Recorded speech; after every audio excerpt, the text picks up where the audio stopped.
Eh bien, bonjour à tous, ravi de vous retrouver sur la pause discussion après les vacances d'été. Aujourd'hui, je retrouve pour le premier épisode de la saison Alexandre Lelot, qui est un auteur liégeois. Bonjour, monsieur Lelot. Bonjour, Tout d'abord, merci d'être venu. merci de m'avoir invité, c'est très gentil. Je suis très Aujourd'hui, content nous, d'être ici. aujourd'hui, nous allons parler de votre premier roman, À l'épreuve du vice, publié chez En Page en novembre 2025. Pour commencer, j'aimerais savoir qui est Alexandre Lelot en quelques mots. Oui, alors, donc en fait, je suis simplement un garçon qui souhaitait de base faire de la bande dessinée. Donc, c'était mon plus grand rêve quand j'étais tout petit. Et au fur et à mesure du temps, bah, je me suis mis à étudier en supérieur après mes études secondaires, donc à l'école SAE qui est à Liège ici, justement section bande dessinée, et j'ai fait ces 3 années.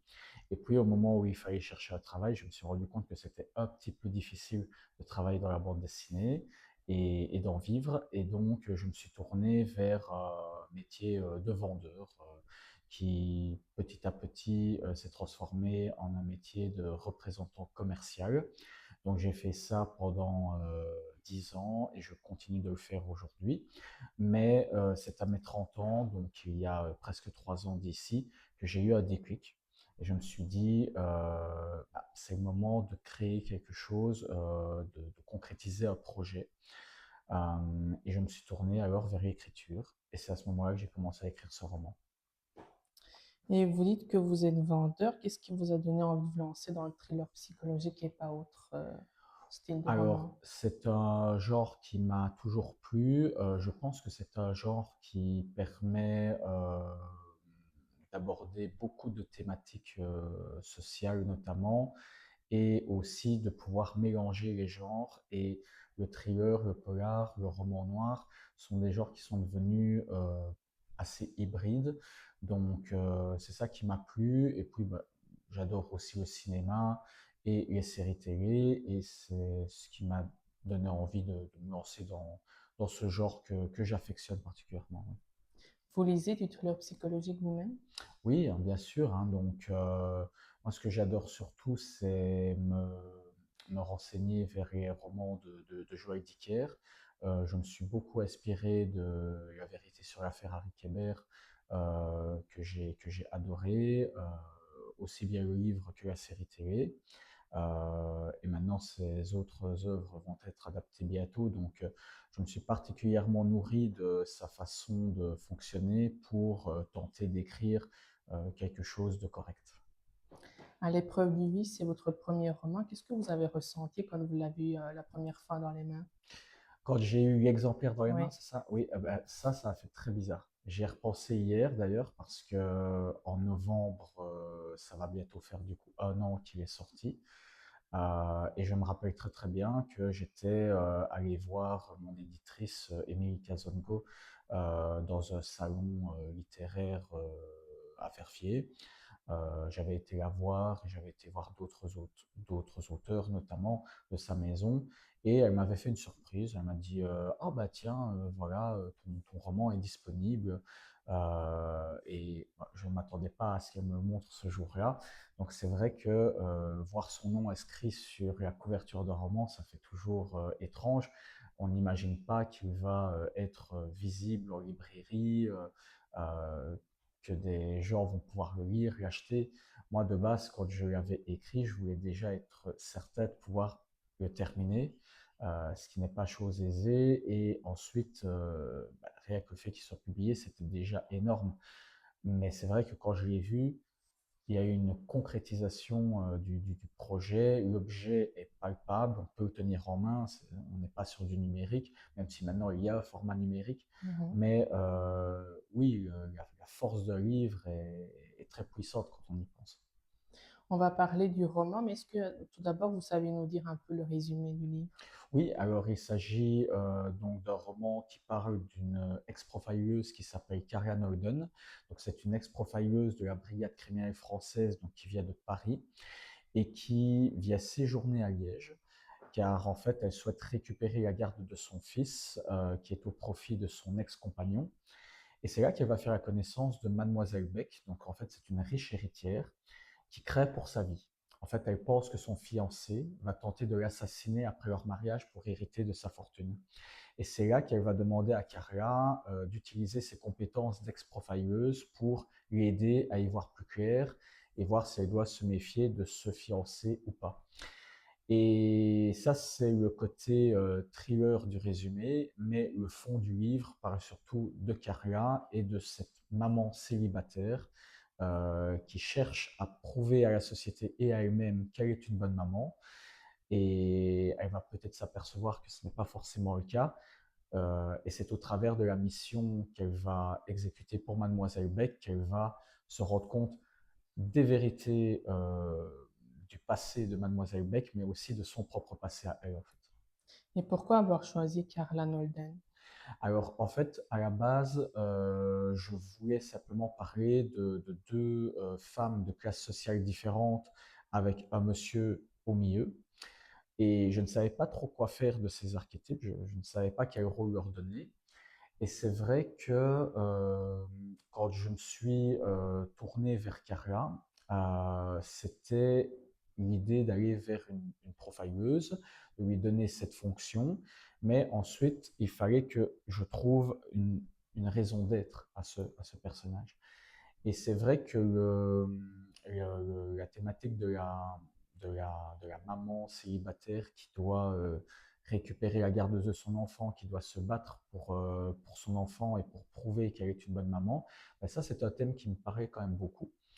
Euh, Parce que voilà, je me suis rendu compte au fur et à mesure des années que j'avais des amis qui devenaient mamans et qui me disaient, ben voilà, mon compagnon m'a laissé, j'élève mon fils toute seule, etc.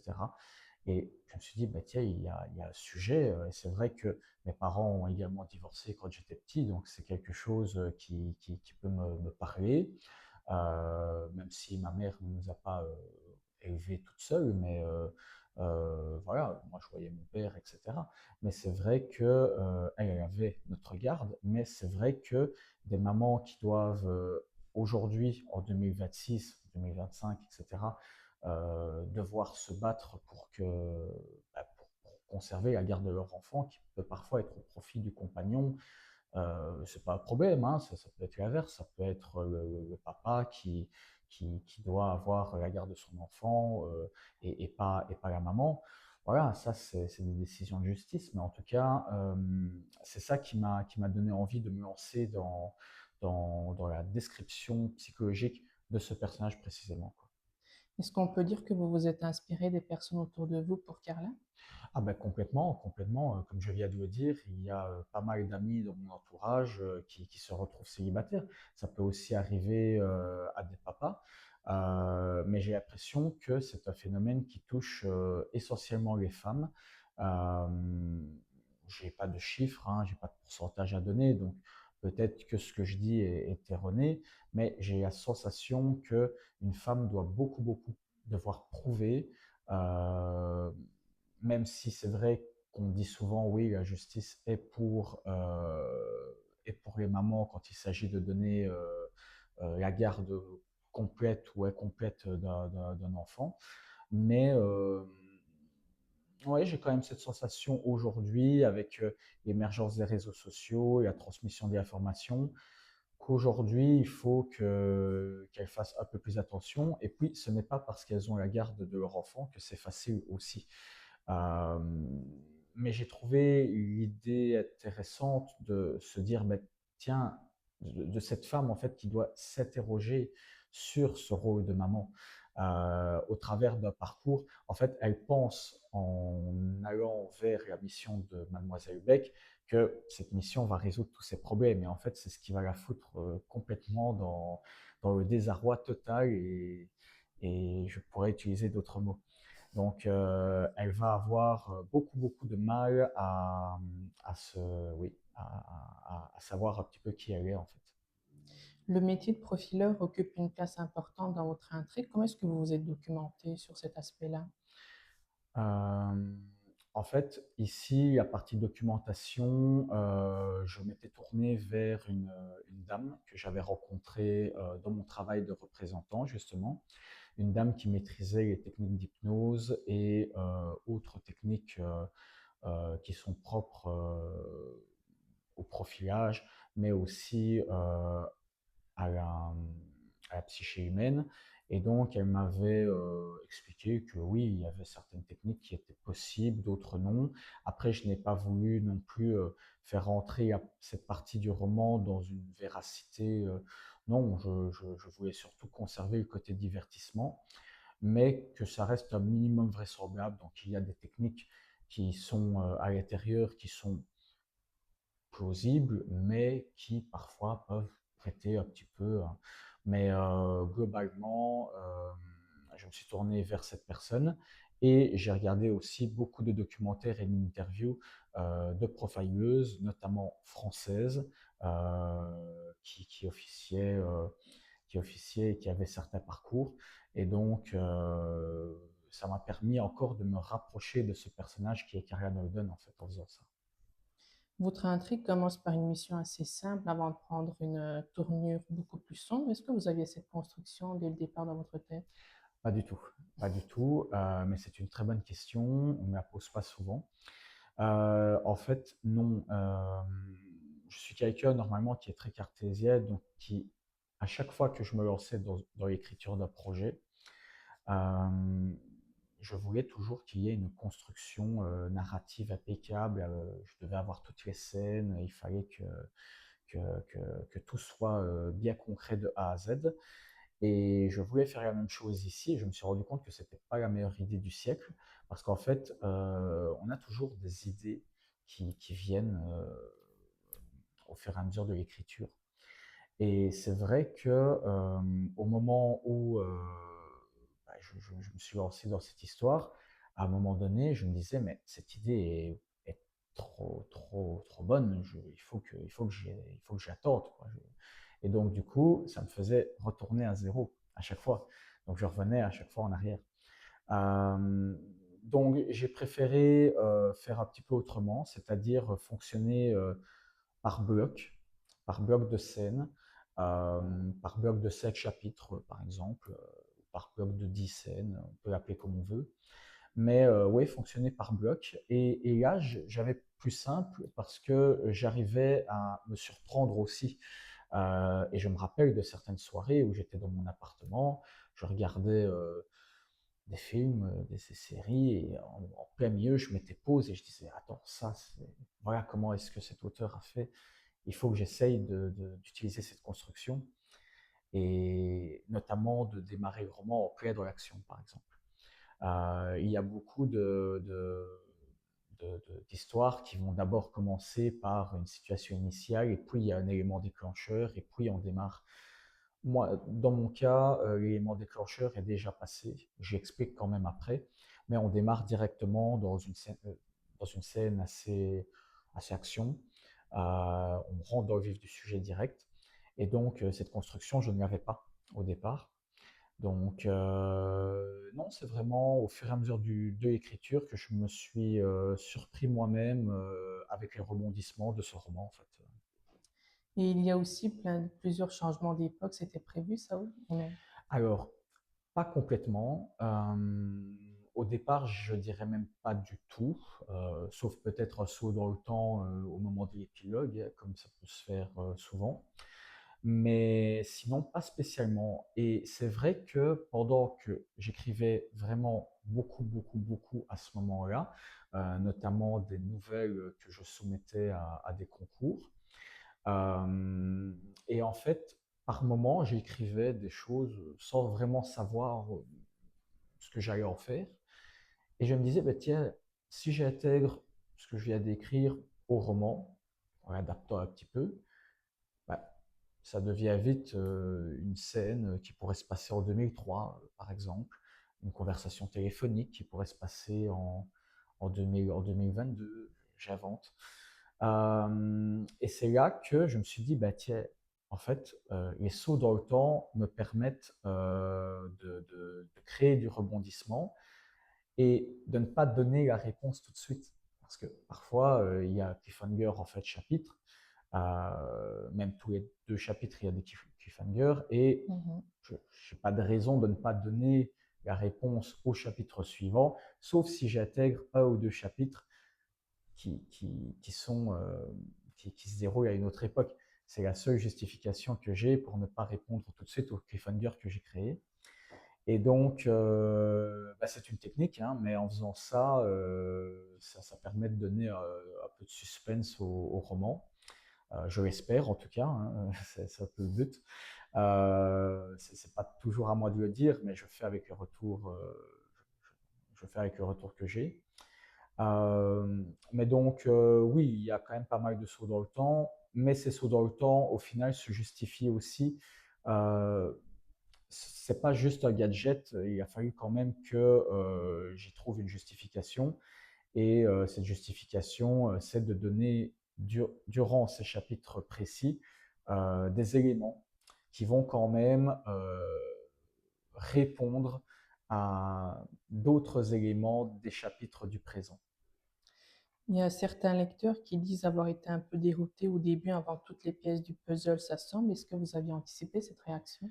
Alors, bien sûr, c'était tout le but qu'ils soient déroutés et je dirais même, je l'espérais, parce que le but ici est de permettre quand même à un maximum de lecteurs de pouvoir donner en tout cas envie à ces lecteurs de lire un roman, surtout un roman qui se passe pratiquement entièrement à Liège, en Belgique, sauf si on parle de la partie qui se passe à Paris. Il y a quelques passages qui se passent à Paris.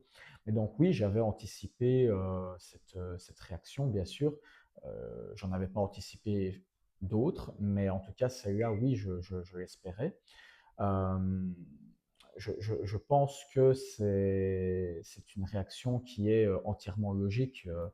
Un lecteur ne peut qu'être dérouté quand il y a autant de sauts dans le temps, mais je voulais aussi voir si ils avaient malgré tout envie de continuer à lire le roman. Et à ma grande surprise, je ne connais pas de personnes qui l'ont lâché. Et beaucoup m'ont dit justement, jusqu'ici, ils m'ont dit ah, mais j'avais envie de connaître la clé, je sentais qu'il y avait quelque chose derrière que je ne comprenais pas.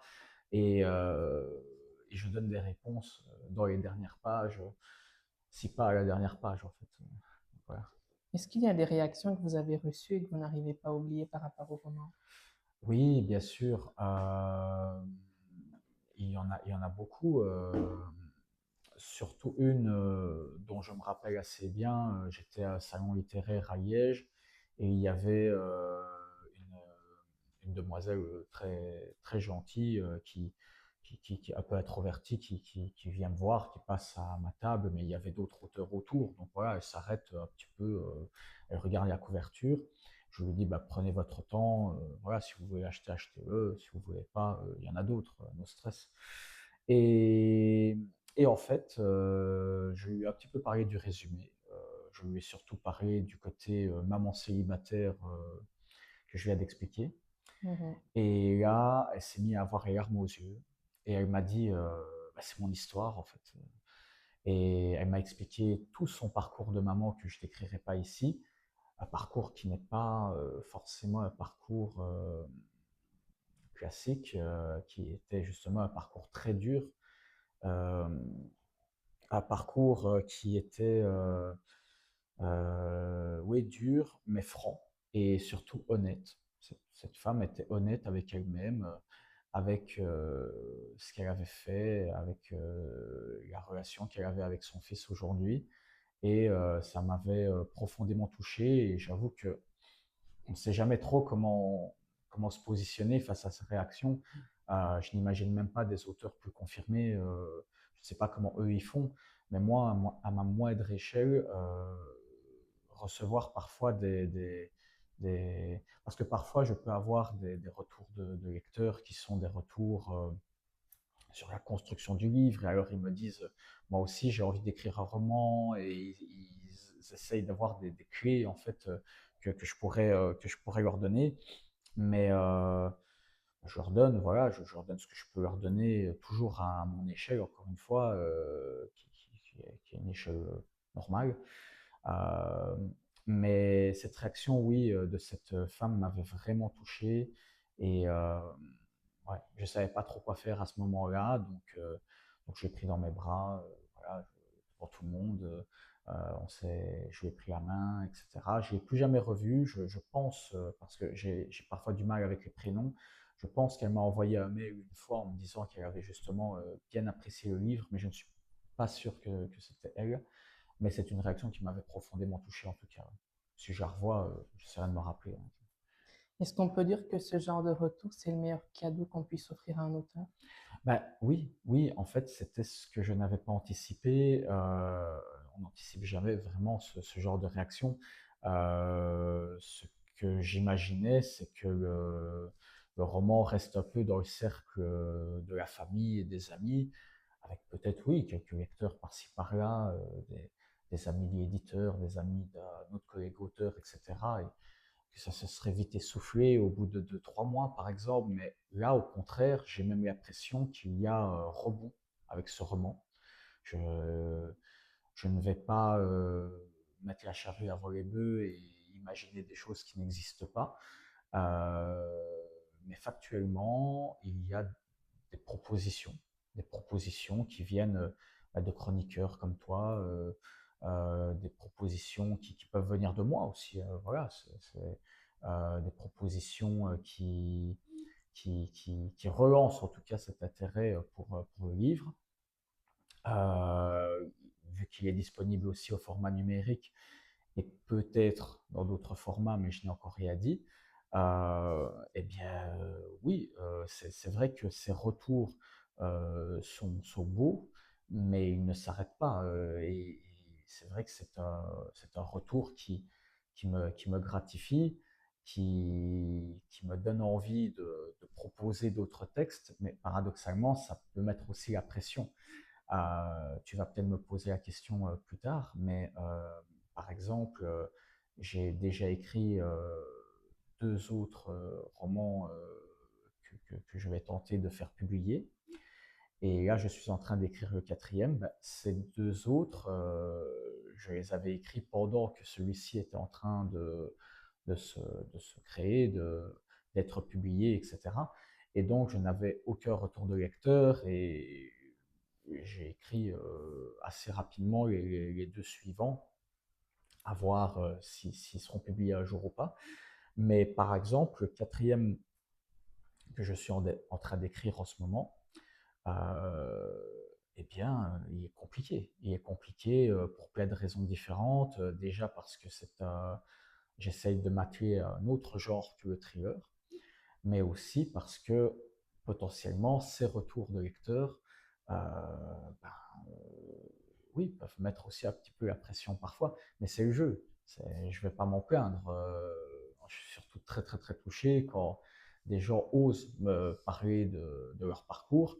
Euh, Rien qu'hier, on a fait une soirée spéciale avec les Moments Liégeois, c'était leur première édition, avec moi et Marco Mancini qui s'occupait de la partie vin. C'était un importateur de vin. Et j'ai encore reçu des beaux compliments de personnes qui étaient venues me revoir pour me dire ben, j'ai lu ton livre, j'ai adoré, ça m'a fait penser à moi quand j'étais jeune, etc. Voilà, oui, c'est beau, c'est beau. Votre livre réussit un aspect qu'on recherche dans beaucoup de romans, ce sont les chapitres courts. Est-ce que c'est une façon pour vous d'inciter le lecteur à toujours tourner une page de plus? Alors, bien sûr, c'est vrai que il y a des lecteurs qui m'ont dit ah, certains chapitres étaient un peu trop courts à mon goût et d'autres pas assez longs. Moi, je voulais rester sur ce format de chapitres courts car c'est le format que j'apprécie le plus quand moi-même je lis un roman. Moi, j'adore les romans courts ou même des romans de 200, 300 pages. Mais quand je parle de romans courts, je parle même de romans de 120 pages parfois, hein. Mais les romans de 200, 300 pages ou même 400 pages, euh, 600 pages pour citer certains, euh, eh bien, j'apprécie quand même le format du chapitre court. Mhm. Et c'est vrai qu'il permet d'avoir un rythme beaucoup plus nerveux et cette envie de tourner les pages. Et si on regarde, en fait, c'est beaucoup de gens se trompent aussi un petit peu, si je peux me permettre, par rapport à ces chapitres courts, parce que, en fait, dans ce roman, euh, par exemple, on va dire le chapitre 1 va commencer en 2020 et va faire 5 pages. Mais juste après, il va y avoir une partie qui va se passer en 2026 qui là va aussi faire 3 ou 6 pages. Et donc, on est plutôt sur un chapitre d'une dizaine de pages au final. Mais c'est juste que la plupart des gens comptent ils comptent plutôt les timelines et, ils comptent, oui, ils comptent 5 pages en 2020, 3 pages en 2023, etc. Alors qu'en fait, non, c'est le chapitre entier fait au final une dizaine de pages à chaque fois. Quand je lisais les retours des lecteurs sur Internet, ils ont salué la qualité du plot twist final. À quel moment est-ce que vous avez imaginé cette fin? Eh bien, au moment où tu l'as lu. Exactement au moment où tu l'as lu, j'en savais rien. Je t'assure. J'en savais rien du tout. En fait, j'avais une idée d'une fin à un moment donné, d'une trame générale, comme je l'ai dit plus tôt. Mais c'est vraiment au moment où j'ai écrit ce chapitre que je me suis dit, mais waouh, en fait, c'est ça la clé. C'est c'est ça que je dois expliquer et ça sert le propos du roman. Donc, je dois foncer. Et donc, bah, j'ai écrit ce chapitre où il y a ce plot twist dont tu parles. Euh, et ça, il fallait du coup, comme je l'ai dit, que je retourne en arrière et que je place en fait certains éléments à certains endroits pour que ce twist reste crédible. Mais au moment où j'ai imaginé, c'était au moment de l'écriture du chapitre. Le roman se déroule chez nous à Liège, à Fléron ou encore à Grigny. Pourquoi était-il important pour vous d'ancrer votre intrigue dans les lieux que les Belges connaissent? C'est, c'est une ville que je connais, c'est celle que je connais le mieux. J'y suis né, j'ai fait mes études ici, je travaille ici. Euh, de par mon métier de représentant commercial, j'ai rencontré et je rencontre encore énormément d'indépendants. Je suis rentré dans un nombre incalculable de bâtiments et de maisons. Donc, je me rends compte des petites différences qu'il peut y avoir dans notre province, des différences qui la rendent justement tellement riche. Je prends toujours cet exemple, on ne fait pas la fête à Malmedy de la même façon qu'on va la faire à Namur ou qu'on va la faire à Liège même. J'avais envie de parler de ce que je connais le mieux. J'avais aussi envie de créer en fait ce roman avec cette écriture populaire. En fait, c'est une écriture simple. En fait, c'est pas une écriture recherchée avec des grandes phrases qui, voilà, quoi, parce que je me sens pas capable spécialement de faire, d'écrire des romans dans ce style que j'apprécie, hein. Moi, j'adore les romans par exemple d'Antoine Waters notamment. Je trouve que ce qu'il fait est tellement beau, surtout dans son dernier roman Haute Folie, incroyable. Il y a des phrases, je- je- en tout cas moi je ne m'en sens pas capable, peut-être qu'un jour j'y arriverai, mais là comme ça je ne m'en sens pas capable. Et j'avais envie justement de mettre Liège à l'honneur, euh, toujours sans aucune prétention. Euh, mais oui, il y avait aussi un côté un peu immersif pour moi, hein, de parler de ces lieux que j'affectionne.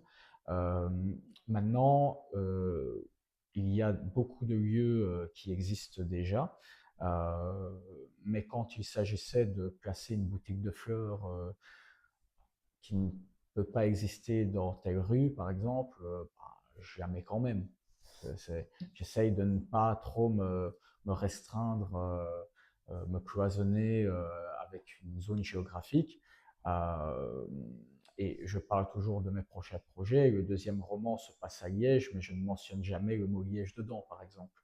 Tu vois, je m'éloigne progressivement. Le troisième roman, s'il est publié, il se passerait en France, par exemple. Si un jour j'ai l'occasion d'en parler un peu plus, j'expliquerai comment j'en suis arrivé à.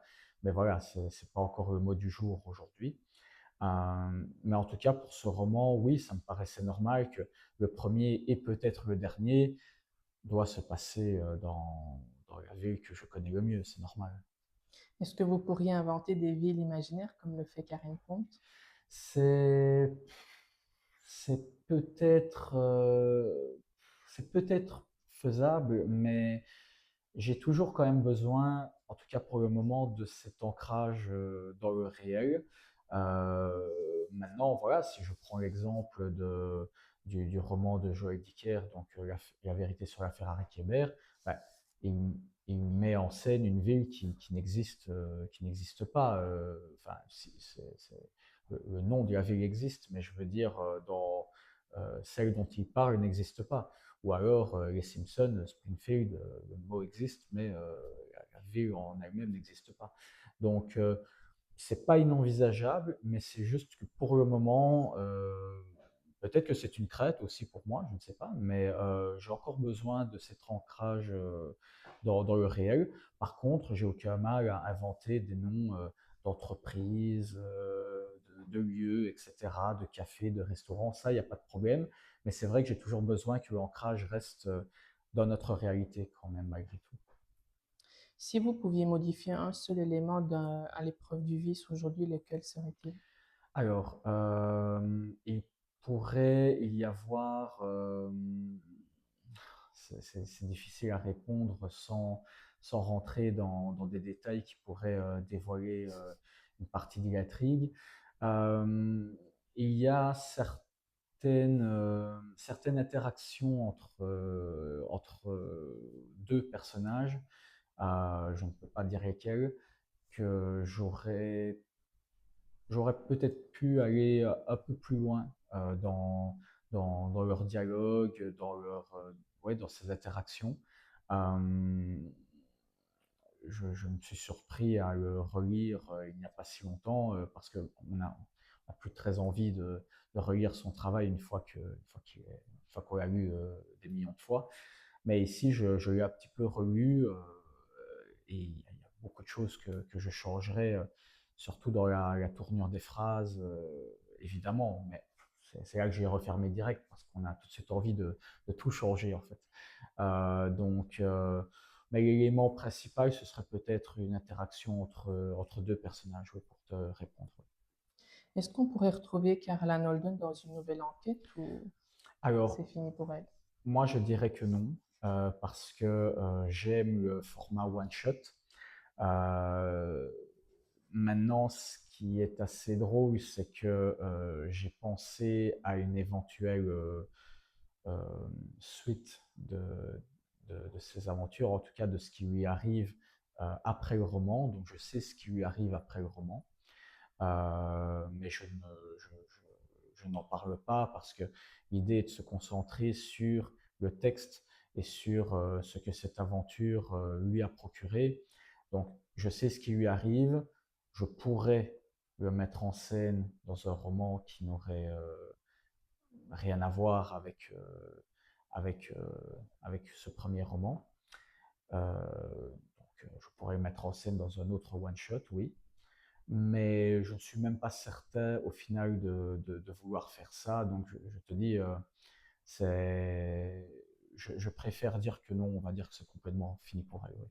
Mais je sais ce qui lui arrive après. Ouais.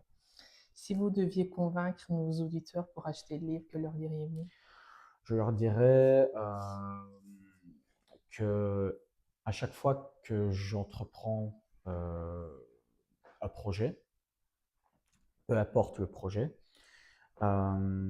je vais toujours me poser la question, est-ce que ça vaut le coup de s'y atteler et de donner son maximum pour faire en sorte qu'un jour il se réalise, sans être sûr qu'il se réalise un jour.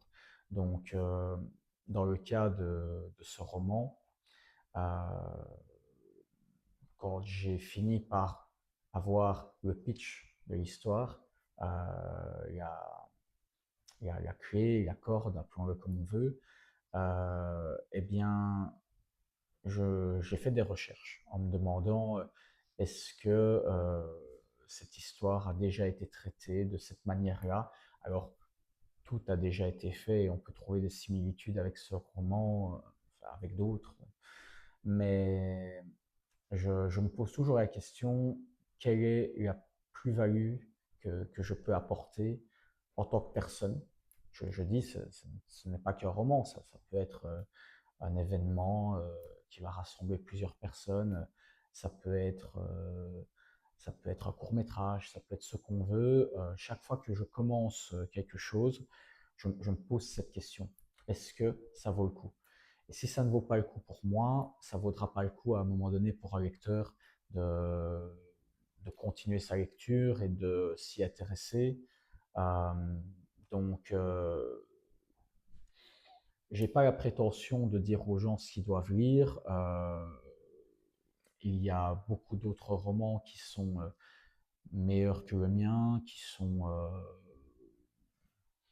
oui, qui sont mieux à tout point de vue, mais il y a aussi des très mauvais qui sont, voilà, je dirais que je me situe dans la moyenne si je dois me faire une autocritique.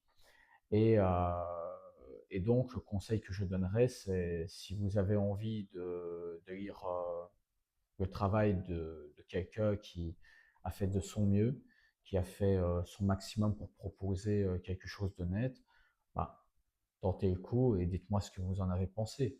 Euh, si vous voulez rester avec les mêmes auteurs à vie, bah, continuez aussi comme ça. Vraiment, il n'y a aucune règle et c'est pas à moi à dire au lecteur ce qu'il doit faire. Moi, mon travail, c'est simplement de faire en sorte que s'il démarre sa lecture, à partir du moment où lui, lecteur, a décidé de faire un effort pour ouvrir le livre, commencer à lire les chapitres, bah, là, après, c'est ma responsabilité, c'était mon travail de faire en sorte qu'il reste.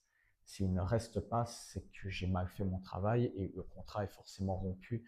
Donc, il faut, voilà, pour que les gens s'y intéressent, simplement qu'ils se disent, oui, c'est le travail de quelqu'un qui a voulu faire son max, et voilà, Rappelons qu'à l'épreuve du vice a été publié chez Page Édition, qui est une maison d'édition liégeoise. absolument. Euh, Alexandre Lolo, on arrive tout doucement à la fin de notre discussion, Mhm, mais avant tout, j'aimerais qu'on fasse le questionnaire de la pause discussion. bien C'est la sûr. première fois que je le fais avec vous. Ah, Je vous donne une question et vous me donnez la première réponse qui vous vient à l'esprit. bah, bien sûr, on y va, hein. Une ville que vous aimez, Liège. un livre qui vous a marqué, Euh, la traversée du temps de Yasutaka Tsutsui. un auteur que vous admirez ou une autrice. Je dirais Antoine Waters, je dirais Joël Dicker, et si je dois dire une auteure au féminin, je dirais Annie Ernaux. J'adore, j'adore. Un film incontournable. Ah, si on se lance dans les films, film incontournable, évidemment Le Parrain, hein. Je suis pas très original, Le Parrain. Une chanson que vous pourriez écouter en boucle. Euh, Men in the Mirror de Michael Jackson. J'ai d'ailleurs les phrases tatouées sur mon épaule. Un artiste qui vous inspire. Michael Jackson. Une boisson préférée, Le CCML froid, je t'assure. qui est devenu le Chocomel maintenant. Ça a changé de nom. Oui. Parce que des fois, je n'ose pas le commander, tu vois, parce qu'avant, je le commandais tout le temps et les serveurs me regardaient toujours bizarrement quand les autres copains prenaient du alcool et tout ça. Moi, je prenais du CCML et ça s'appelle Chocomel maintenant. Ah, ok, bah tu vois, je même plus fait attention parce que le logo est toujours un peu le même, tu vois. Donc, bah ouais, non, mais moi, j'adore ouais, le Chocomel froid, j'adore les milkshakes, tout ce qui est chocolat. En fait, dès que c'est du chocolat, c'est parti, pas de problème. Un instrument de musique que vous aimez. Ah, la guitare, hein. J'en ai joué un petit peu quand j'étais petit. J'ai pas fait long feu dans cette discipline, mais ouais, j'aime bien la guitare. Un lieu où vous aimez vous ressourcer. Euh, Dans mon ancienne chambre, quand j'habitais chez ma mère. Voilà. Et pour finir, un rêve qu'il vous reste à réaliser. Euh, ce serait me marier et avoir des enfants. Merci beaucoup Alexandre Lolo d'être venu et d'avoir partagé cette belle discussion avec moi. Merci à toi, c'était super. Merci également à vous de nous avoir suivis. Je vous donne rendez-vous vendredi prochain pour une nouvelle discussion. D'ici là, portez-vous bien.